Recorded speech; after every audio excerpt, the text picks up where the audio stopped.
आज सलाम आहे त्या वीरांना ज्यांच्यामुळे हा दिवस पाहिला। ती आई आहे भाग्यशाली जिच्या पोटी जन्मलेल्या वीरांमुळे हा देश स्वातंत्र्य झाला। आजच आहे आपल्या शाळेच्या कार्यक्रमासाठी विराजमान असलेले अध्यक्ष, सन्माननीय व्यासपीठ, आदरणीय सर, पालक वर्ग, विद्यार्थी मित्र मैत्रिणींनो, सर्वप्रथम आपल्या सर्वांना भारतीय स्वातंत्र्य दिनाच्या खूप खूप शुभेच्छा।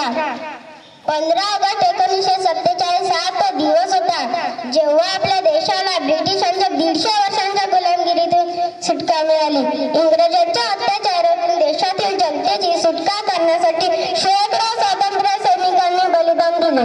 महात्मा गांधी, सुभाषचंद्र बोस, भगतसिंग, मंगल पांडे, राजगुरू, सुखदेव, चाफेकर बंधू, टिळक, सावरकर अशा हजारो क्रांतिकारकांनी स्वातंत्र्याच्या यज्ञकुंडात आपल्या प्राणांची आहुती दिली। लाखो